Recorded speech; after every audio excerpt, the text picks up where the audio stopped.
Anyway, as I was saying before, this is everything lying on YouTube. Violence. What's that?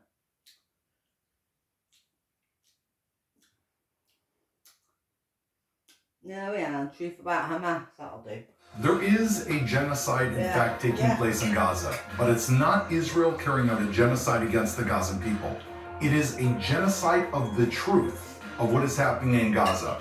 Welcome to True East. We are going to unpack what's happening behind the scenes in Gaza with claims of genocide, with claims of starvation, and with claims that Israel should stop fighting a war that it has more right to win than probably any war that any country has ever fought. Thank you for joining me on True East. Welcome back to the episode covering the genocide of the truth of what is happening in Gaza. There was a Reuters exclusive just a few days ago that read U.S. aid analysis found no evidence of massive Hamas theft of Gaza aid. This was put out by reporter Jonathan Landing. Now that is one damning headline. Israel's been saying from the very beginning that Hamas has been stealing aid. We've brought eyewitnesses that I've spoken about, you can see them online, that have said that their own family members, these are Gazans, have been killed trying to get aid because either Hamas wanted that aid, or if they were from Israeli and U.S. distribution points, they were accused of collaboration. We've seen tens of thousands of Gazan people marching through the streets saying, Hamas, go to hell, stop stealing our aid. There is no lack of documentation. So what's happening here? First of all, if we look carefully at this report, we'll come up with some fascinating information. Even the report mentions a series of holes. The first hole is that the study noted that because aid recipients cannot be vetted, supplies could have reached Hamas administrative channels without detection. Let's take a step back here. So you cannot vet the people that are actually getting the aid. So maybe the people getting the aid are connected to Hamas, but because you can't vet them, and maybe they're not wearing a big emblem that says, I work for Hamas, or I am working for Hamas and I'm off duty, you don't attribute that aid to reaching Hamas? That's the first hole. The second hole is that they say that because President Trump is dismantling U.S. aid, they may have lost access to classified intelligence systems during U.S. aid's recent dismantlement, potentially missing crucial intelligence reports on Hamas diversions. So let's get this right. U.S. aid is able to do an entire study of what's happening in Gaza, research 156 cases all the way from October 7th to May 2025, examining in detail, but they lost all evidence and intelligence whatsoever that points to Hamas stealing aid. That's amazing. So they have all the evidence that shows that Israel is lying because Hamas are behaving, but they have no evidence whatsoever of all the instances that Hamas is stealing aid. Perhaps most telling and most shocking, and this is written in the report. The report says the study relied entirely on self-reporting from aid organizations operating in what analysts describe as a mafia-like environment controlled by Hamas through violence and intimidation. So this entire report that says that there's no evidence of Hamas stealing aid is being grounded in testimony that is being given by the aid organizations. Well, let's just look at one instance. Let's look at a video that took place on June 25th. What you see here is that on June 25th, aid trucks entered Gaza from northern Gaza. Now, northern Gaza is completely Hamas controlled. As you can see on the aid trucks, there are mass gunmen. Now, lest we think that these gunmen are not Hamas because they don't have any labels on them that say Hamas as they are stealing this aid, they are driving to completely controlled Hamas areas like Gaza City. Now, where are these trucks at? They're heading to warehouses, which are identified as being run by ANERA. Now, what is ANERA? ANERA is a nonprofit agency that, according to NGO Monitor and Shirat Adin, they, in recent years, have had entities that have linked them with Hamas, such as in 2017, it's alleged that they funded a center at the Islamic University of Gaza. Now, the Islamic University of Gaza I would say it's not Harvard or Columbia, but actually it's probably pretty No, similar. but no, I mean, The Islamic University of around the Gaza is world. completely Hamas run. So ANERA is putting together an institute in a university run by Hamas. In 2025, ANERA coordinated with the Hamas-run Gaza Ministry for social development, where essentially they were handing out money and implementing cash assistance. Well, we can assume where all that money went, because around January, February, Hamas all of a sudden had an influx of cash. Can I prove it? No. Is there a link? It seems to be. Now, what is so fascinating is who funds ANERA. That's right, none other than U.S. aid. U.S. aid funds ANERA. ANERA receives the goods that were taken by gunmen from northern Gaza, driven through Hamas territory, and deposited directly in their storehouses. Then Reuters cites U.S. aid, denying that Hamas is stealing the aid. It's impossible. It's almost impossible to understand this. But this is what information warfare looks like. U.S. aid is funding ANERA. ANERA receives supplies from masked gunmen driving aid through Gaza, and from there we are supposed to believe the same organization that receives the aid from Hamas, that Hamas is not stealing aid. And that is what this report is based on.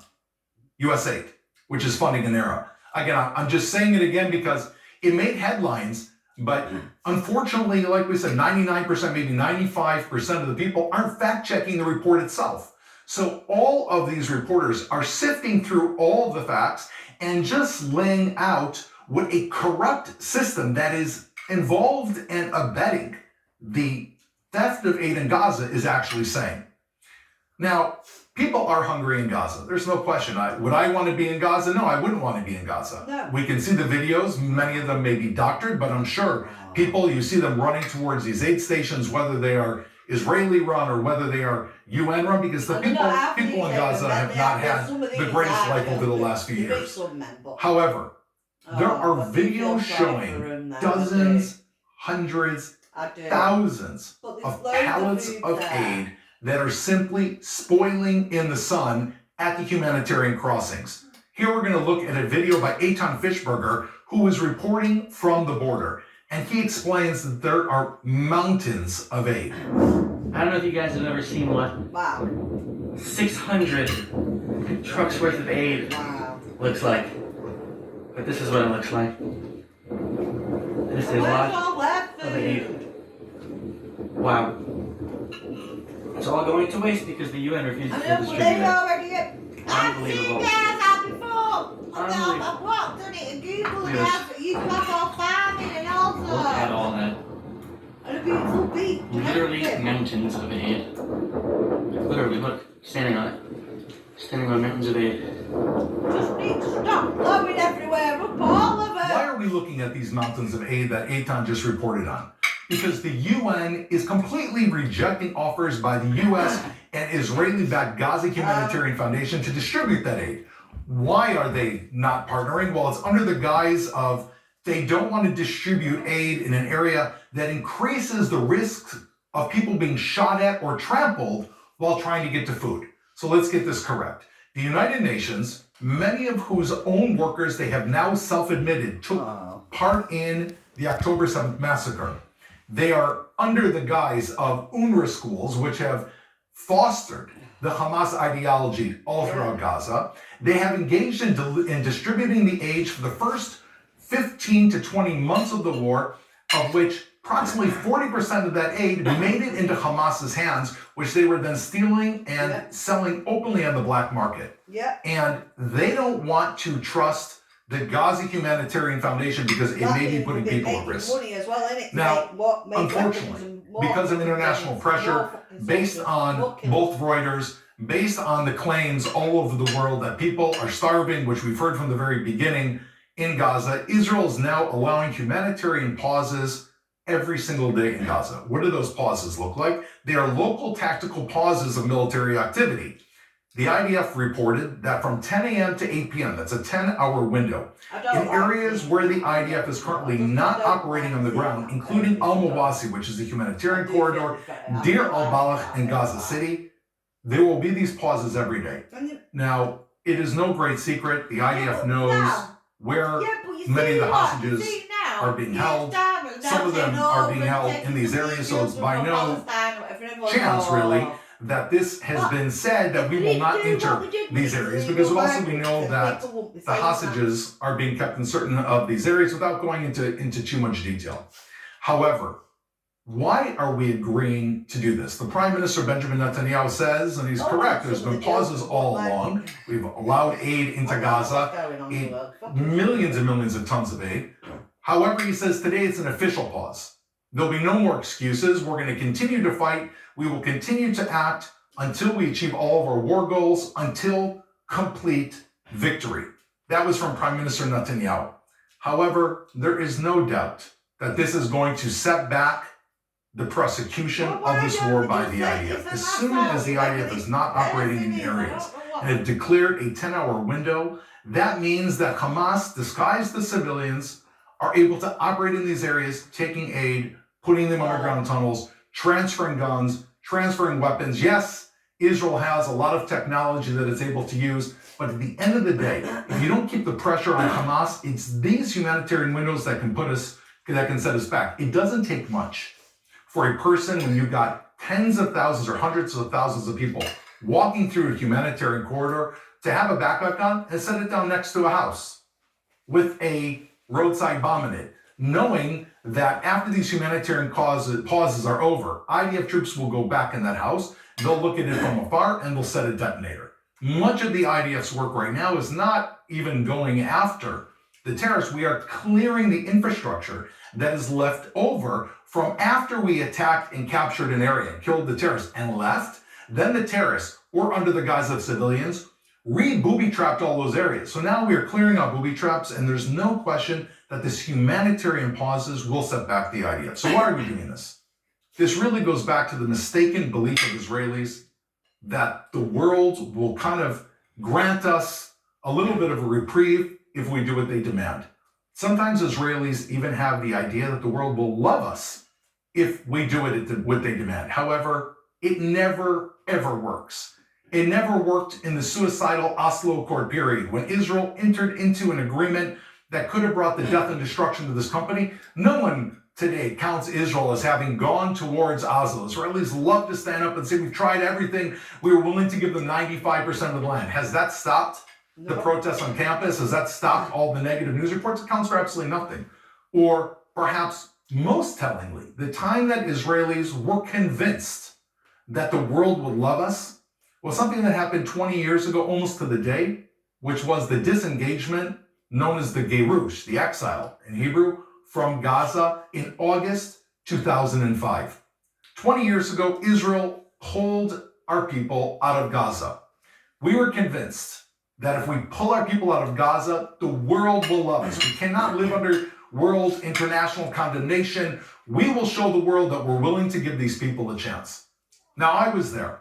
I was issued orders from the army. I was called into reserve duty, and I made a decision. I said, you know what? I don't want to play a front role, but I'm not going to refuse orders, because I believe, and I've always believed, that we cannot have soldiers that cherry pick the orders that you're given, even if it is an order I don't want to do. I'm certainly not going to refuse an order given by the Israeli government in Gaza, even if it involves carrying out an action that I am completely against, in the same way that I would not want an IDF soldier to refuse orders to bomb Iran for whatever reason or anything else. And there are soldiers out there. So I accepted my orders. I went into Gaza, and my role was to coordinate with the press. When I walked into Gaza, I was wearing a uniform. And as soon as I entered into Kfar Darom, one of the biggest communities, people I knew came up to me and saw me wearing my uniform. Now, they were there. They were children that were living in Gaza, and they went home to their parents in order to make a statement so that Gaza would be full of all the families. And they pulled on my uniform, and they were crying. And they said, how can you be here? How can you be here? And I just looked at them, and I had no words. But we uprooted our own people, took people who had built Gaza into the most gorgeous Garden of Eden area in southern Gaza called Gush Katif, growing the most beautiful vegetables, having stunning communities. It was the most positive thing that's ever happened to Gaza, and we uprooted it because we thought that the world would love us. Now I remember just as we were pulling out of Gaza, we had taken out our precious people, which are the finest people in all of Israel, and the tears were still pouring down the cheeks. Hamas and Fatah, what was their answer? They fired rockets against Israel. And I remember people looking up saying, what? How could this be? The Gazan people, we just pulled out. Why would they do this? But even more so, Israelis still held on to the belief that the world is on our side. Even when Hamas was elected by the Gazan people to take over Gaza, still, Israelis felt we pulled out, we've given them a chance, the world's on our side.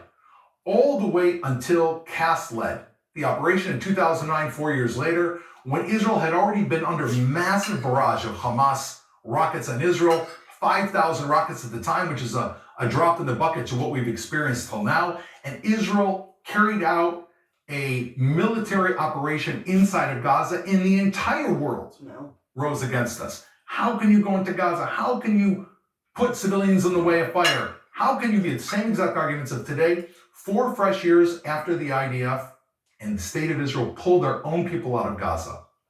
There is no forgiveness from the world. There is no fast pass if we think we're going to do what the world wants. At the end of the day, Israel has got to hold on tight. And I've said this before. We have to believe in ourselves and our own moral barometer of what is correct. We can't look around the world. We can't turn on CNN or BBC. We can't turn and listen to any other country in the world, even our most valued allies, for understanding our own morality. The Jewish people have had a moral barometer, which Bible-loving people around the world know. It is the foundation of Western values. It's the foundation that all people were created in the image of God, an absolutely Renaissance idea that is still not being employed in many countries throughout the world, certainly Muslim countries, but many others, that every single person at their core is created equally in the image of God. Yeah.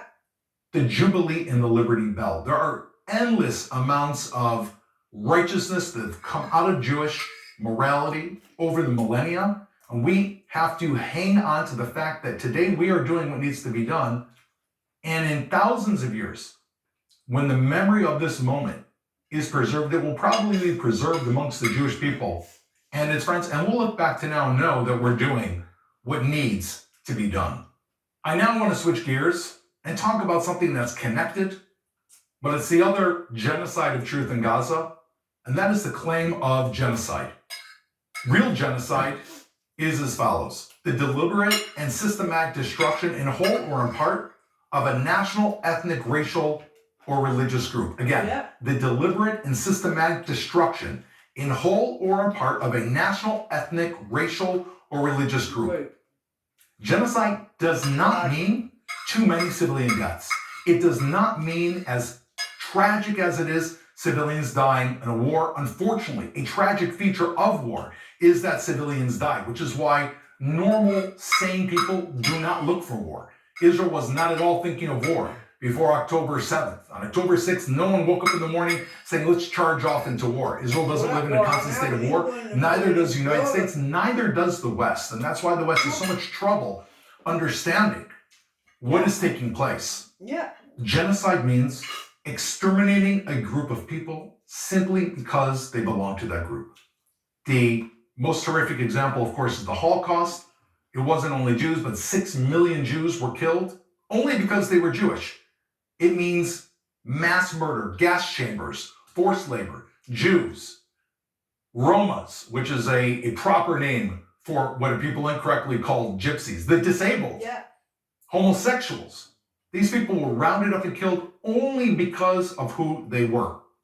In Rwanda, over the course of 100 days, 800,000 Tutsi people were killed by the Hutus simply because of who they were. Armenia, 1.5 million Armenians were killed by the Young Turks. In fact, Hitler learned from this, possibly in order to carry out the Holocaust, because no one lifted a finger. Cambodia, Pol Pot killed 1.5 to 2 million Cambodians. This is called genocide. By contrast, in World War II, over 1 million German civilians died while the Allies were carrying out bombings in places like Dresden and Hamburg. Why? They were the victims of war. This wasn't genocide. They had elected in and put in power Hitler. They had taken hold of a Nazi ideology that threatened the world. They had taken over countries. They had carried out genocide. And in response, the Allies, bombing from the air, killed hundreds of thousands of German civilians. Now, that is not genocide, because the Allies did not want to go door to door at every single instance. Now, when my friend Piers Morgan heard this the other week in this program, he had an answer. He said, well, that was World War. And what Israel's doing is not World War. Well, when did World War II become World War? 1939, Germany invades Poland, and the United Kingdom, England, declares war on Nazi Germany. At this point in time, it was a European war. It was a European war from that point all the way for over 2 years. This was not a world war. When did World War II become a world war? When Japan bombed Pearl Harbor in December 1941, and the United States entered into World War II. Then it expanded into a world war. For the first 2 years, England was fighting alone. At the helm was Churchill, and he will always go down in history as being the lone man who led England, including the forces in England, who were putting massive pressure on him to make a deal with Nazi Germany. Churchill held on fast for 2 years, more than 2 years, until other powers, because they were bombed, including the United States, they were trying to help, but until they were bombed by Japan, only then did this become a world war. Israel is fighting alone today against Hamas. We have no other country that's given us troops. We fought alone against Hamas. We fought alone against Hezbollah. We have been fighting alone in Yemen. We fought alone in Iran for 11 days until the 12th day. Thankfully, our allies came in and launched a number of bombs from the air, but it was an Israel operation. Israel's been paying this price. We've been fighting alone. However, I think Piers Morgan should look around at what's happening in his own country. Let's think about this. Today, the fertility rate in Gaza is 3.8. That's very, very high. The United States, by example, is 1.6. Europe's fertility, you need to be at 2.1 to be replacing. Europe's fertility rate is at 1.38. So Europe is shrinking dramatically. How is Europe replacing this population? There's only one way. Through immigration. Now, from 2010 to 2016, 53% of all immigrants to the EU were Muslim. That's not a small number. That means that the numbers of Muslims in Europe are growing. Now, there are many law-abiding Muslims that are in Europe and have started new lives and are happy to live where they are. I'm not talking about them. I'm talking about the Muslims who go to the mosques, and you can see this on memory.com, where they publicize what's happening inside those mosques, inside of London, calling for the death of the West, the death of England, the death of America, and the death of Israel. I'm talking about the same terrorists that killed in 2025 in Munich, the Afghan asylum seeker, who drove into demonstrators and injured 28 people. I'm talking about in Barcelona and Cambrils, where an ISIS cell killed 24 people. I'm talking about in Madrid, which we remember when 200 people were killed as a result of a suicide bomb, which was claimed by Al-Qaeda. In 2005 in London, which is known as 7/7, where 52 people were killed. According to the Institute of Strategic Dialogue, today, MI5's workload is still 75% focused on Islamic extremism. I am talking about Islamic extremism being bred throughout the streets of England, being bred throughout the streets of France, being bred throughout the streets of Spain, speaking against those countries, not accepting the national identity of those countries, and calling for the destruction of Western society. It could very well be that in 20 years, Piers Morgan and other people are going to look back and say, you know what? Israel fought alone for 2 years. But while they were fighting a war against Islamic extremism, coming from the Muslim Brotherhood, generating out of Iran, taking the monstrous forms of Hamas, Hezbollah, the Houthis in Yemen, Iran, the militias in in In Iraq, in that there was another war that was actually taking place. In fact, this war had spread to their own borders. They are just too tired to wake up and actually deal No, with it. I'm not. I know They'll what look back at we're that going time to and they may say, I don't know if that's what they'll say. They may say, you know what? There was a world war right now. We think it's only Israel at war, but there was a war on our own border. do. Yeah, And if we do I'm not just wake sat up, in had the we war. woken up, I we just would have sat been in a in the different war in situation. England. I don't know if they're going to wake up in time. No, The we IDF weren't in England. In response to these claims of genocide, has done The more genocide to in prevent England. civilian deaths than Not in any fucking other army Gaza. in the history of We're humanity. starving in England. Never too. in the world has a civilian population, this has been said many times, like the Gazan population, been prevented from leaving the field of battle. No one is allowing the people out of Gaza. Israel would love for the people of Gaza to move out of the way of the fighting. President Trump has a plan to move them out of the way. But the world stands silent. The world every time says, when the idea comes up of the Gazan people being able to leave the field of battle, that this is forced exile. No, if a person decides to leave Gaza because they want to start a new life, that is called giving someone an opportunity. That's called giving someone a choice. Before October 7th, the polls that were carried out by Gazans for Gazans showed back then that 33% wanted to leave Gaza. Today, it's probably 80%. Now, there is something that's often not talked about. People say Israel's closing the people in the Gaza Strip. Israel's a country of 10 million people. There is another country that borders Gaza that is 42 times the size of Israel. Yeah.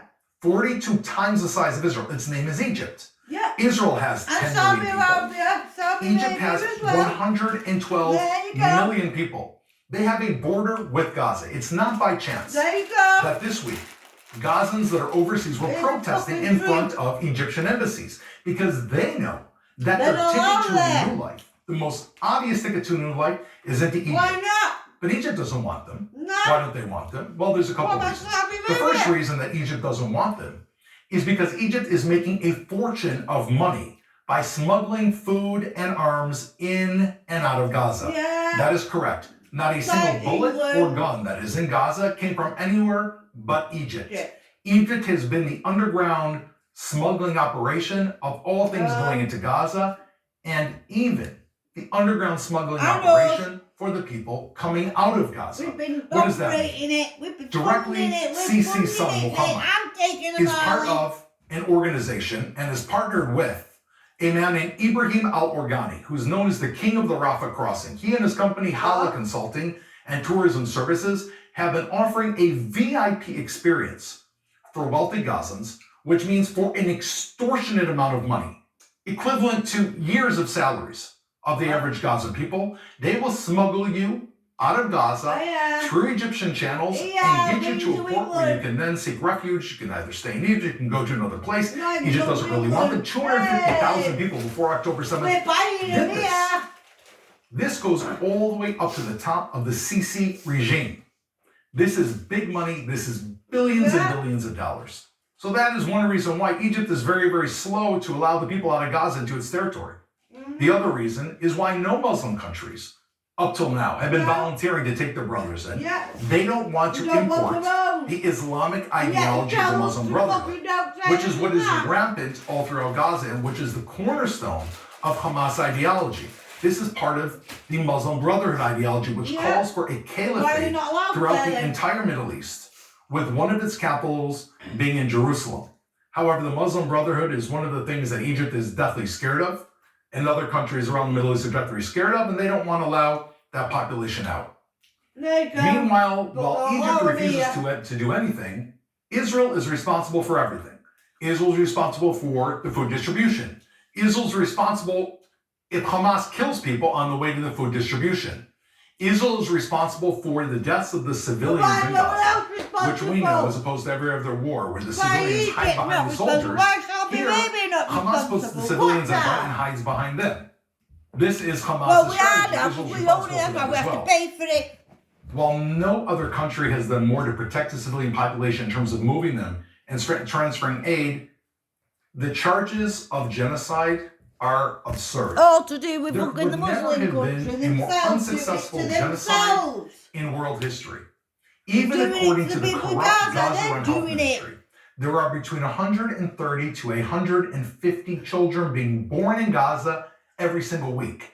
That There you means that between 85,000 and 99,000 children have been born in Gaza since October 7th. Exactly. That is a massive birth rate by any account. Exactly. Meaning, even according to their absurd and false claims of how many people have been killed in Gaza, which should not distinguish between combatants and people, even this would account for 2 to 3 times the number of children being born as those who, God forbid, unfortunately have been killed, which means even according to them, this would be a horrible, horrible attempted genocide. The other thing is, Israel could have bombed this entire time without prior warning. Why are we issuing warnings on our enemy? Why don't we do what's called knock on the door by shooting a bomb in the area to an open field to let people know to evacuate? Why are we going to this trouble? If Israel wanted to carry out what is so-called a genocide, they would just bomb everything from the air. But instead, Israel has sent our boys into Gaza. We have lost over 850 soldiers in this campaign for a country the size of 10 million people. Multiplied by 35. That's 30,000 soldiers it would be if this was the United States. Can you imagine? In all of Iraq, there were around 5,000 plus soldiers that were killed, which is a horrible number. But put this in perspective. Why are we not just taking them out from the sky?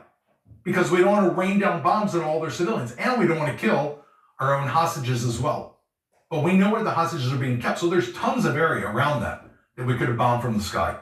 I want to talk about the big elephant in the room regarding genocide.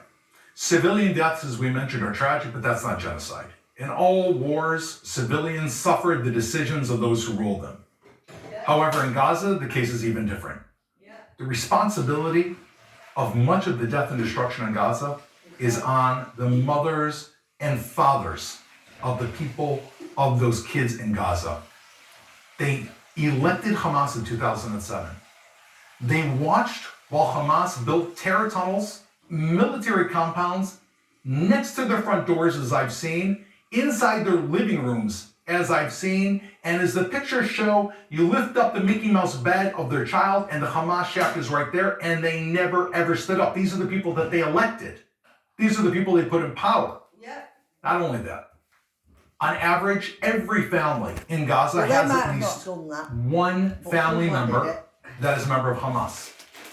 So they stood by while their children were being indoctrinated. These aren't old people. These are not the grandparents. These are the children who were born in 2005, as Israel pulled out. It's those same children when they were 5 years old in 2010 and 10 years old in 2015. And you can imagine in 2023, they're 18 years old. Yeah. These parents stood by and allowed them to become indoctrinated by Hamas, the people they voted for, never taking a stand. Are we possibly saying that these families bear no responsibility? What kind of message are we sending? What kind of message are we sending if we never bring out the elephant in the room, which is that the Gazan people, those mothers and fathers, brought on much of this destruction on themselves. They are not simply victims. Some of them are, but many of them, millions, hundreds of thousands put Hamas in power. Tens of thousands have joined Hamas's ranks. Tens of thousands worked on those terror tunnels. There is a population that is complicit inside of the indoctrination of their children, inside of growing Hamas and watching the largest underground terror facility in the world being built.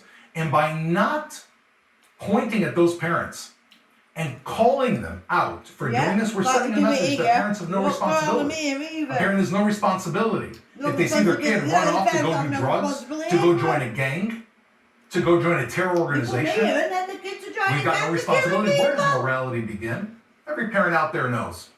Morality begins at home.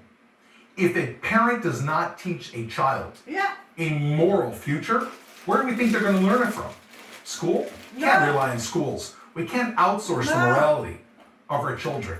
There have been numerous populations in history that have been dealt a tough hand. And some people in Gaza have been dealt a tough hand, but there's many populations in history that have been dealt a tough hand, a very, very difficult hand. And there's been those who managed to climb out of this, and there's those who've dug themselves deeper in a hole. The difference is not always, but often is the stories that the story the parent tells their child. Either a parent says, let's have hope, let's look up, let's work hard. We're going to make it out of here. They fund education. Yeah. They give everything to their children, and they climb out. Yeah. There are others who say, look down, there's no hope. No hope. Dig another tunnel, complain, figure out what you deserve and demand what you deserve. Why should we partner with them? They're the enemy. You can see the difference between these two populations. Those who live and simply stay in the bath of their sorrow, never come out and never stand up and never look to the future, do not push their children. You know what? Many families, probably every family in history, at some point in time has reached difficulties. Yeah. You have to push yourself out of it. The question is, what is the story the parents are telling their children? Well, let's figure out what was the story that the Gazans told their children when Israel pulled out 20 years ago when I was there in 2005. Wow. Well, there were some, maybe there were those, I don't know, but there may have been, who said we were given a chance to build. We have a sliver of land. It's beautiful riverside property. Wow. Let's work hard. Let's make a life for ourselves. Let's make this waterfront property beautiful. Let's educate. Let's build. Let's take what we have and begin to build. Or we were cheated. This is a small sliver of land. What's this Israel Zionist enemy? All this land is ours. They gave us this sliver. Well, we'll take it. We're going to use it to arm. We're going to use it to fight, and we're going to use it to march to Jerusalem. What is the ideology that those parents taught their children? Well, we can see the reaction. We can see October 7th, which was not a limited action. After the first 6,000 terrorists came in and slaughtered people, another 4,000 or 5,000 civilians followed them. The story that you tell your children begins at home. You have responsibility. We all have responsibility to tell our child and our children a story that will empower them and give them hope. Got responsibilities, these people. To crawl out of whatever trouble they have. Either you send them in the world and you basically condemn them to be something that is simply leeching off society. This is a responsibility of the parents and is often not talked about.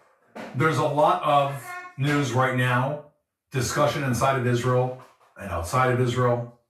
It's asking if this war has gone on too long. Maybe the war has gone on too long. You hear it discussed on and on. It's been going on now for 21 months, 22 months. We're close to the 2-year anniversary of October 7th. On many fronts, Israel's had incredible successes. We've gone right to the head of the octopus and eliminated much of Iran's abilities. We've set Hezbollah back, perhaps by decades, and eliminated many of their population, many of their fighters. We've hit Hamas, and we've eliminated their leadership, and we've hit the Houthis. But people are saying maybe this is time. Maybe it's time for the war to end. The question is, what will it take for Israel to end this war? The war has not gone on too long. What has gone on too long is the way that Israel has been fighting this war. Israel has made 2 impossible goals for itself from the very beginning. One goal was to bring home the hostages, and one goal was to defeat and destroy our enemy. We want both of those goals. I have to say the Prime Minister of Israel and the Israeli cabinet have done an unbelievable job in bringing home our hostages. As painful as it is that there are 20 living hostages left in Gaza and a number of bodies, and it is horrific. Israel has managed to bring home the vast majority of hostages alive while maintaining our war on Hamas. However, as the number of hostages dwindle, as President Trump said this week, there is less leverage for Hamas to negotiate. It also forces Israel to try to hunt down and flush out Hamas in incredibly difficult situations because there are far fewer of them, contrary to popular media reports. They are firmly embedded within the civilian population. There are many of them who are hiding directly around our hostages. And in order to flush them out, it requires soldiers to go in face to face or be in an area which puts them at risk. We've had an incredibly high number of Israeli soldiers that were unfortunately tragically killed in the last few weeks. About that, did they, in this country? Israel has drawn out this war for 21 months because we are trying to do the impossible. Israel has got to make an answer. Israel will be forced to make a decision at some point how we are going to end this war, barring an absolute miracle. because the soldiers in the field need to be given a clear order. If they are told today, destroy Hamas until the last Hamasnik, they know how to do it, they're willing to risk their lives to do it, they're willing to go after them. But the constant moving into territory, moving out of territory, these humanitarian downtimes, which give Hamas the ability to regroup, the flushing of Gaza with humanitarian aid without making a distinction between what is going to Hamas and what is not, is prolonging this war. At the end of the day, and it's very unpopular to speak about this, Israel's going to have to make an incredibly painful choice. Is it the lives of our soldiers? Is it the lives of our hostages? Is it trying to bring home the hostages and leaving Hamas in Gaza, which could bring about another October 7th and enable them to rebuild and make those who have died in vain? But this is time when the leadership has got to make a clear decision. I want to end on the following. The 9th of Av is coming up this Sunday. The 9th of Av is the commemoration of the destruction of the temple. Jews fast, they sit on the floor, we read Lamentations written by Jeremiah, and we mourn the passing of the temple. From that day, the 9th of Av in the year 70 CE, till today, the Jewish people have never ever been given a free pass. Our enemies, most of them are gone. The Jewish people are back. We're back in our land. Our memory has lasted longer than our disappearing enemies, and it will last longer than many of the nations around the world today, including possibly Europe if they get their act together. Yeah. Certainly the corrupt agency called the UN, which at some point will self-implode. Yeah. What will we say when our generations look back 10 years from now, 100 years from now, 1,000 years from now? They're going to look back at us and they're going to say, did this generation today live according to Jewish values of morality, fight a war that they knew in their heart of hearts, as do Israel supporters around the world and maybe most of the world, that this is a war that is justified if there ever has been a war, and that the only genocide that is taking place is the genocide on the truth being committed by the press and by the UN. And when the smoke clears and the truth comes out, we will look back in future generations, because our memory will survive, and say, did we today act in the way of the moral barometer of the Jewish people and destroy our enemy that deserved to be destroyed? Or are we going to listen to the world, do everything according to the world, which only aids our enemies? Their suggestions almost never aid us. No. Which one are we going to choose? Exactly. We always I think we really have no That's choice. what we're doing here in England. Thank you for joining me today on True East. I want to wish all of those viewers, both in Israel and abroad, Jewish and non-Jewish, who are supporting Israel, thank you for showing your support. Now is the time when it means the most, because the pressure on Israel is massive. And I'm sure all of you are feeling it.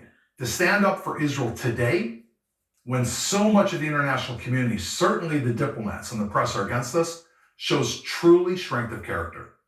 Thank you. I'll be taking a break over the next few weeks. We'll see you soon again in a few weeks on the True East podcast. I quite like that. Thank you very much for that one. That was pretty good, that. That was really good, that. I've not seen anything like that before. That was really good. Interesting. Only on the People's Channel.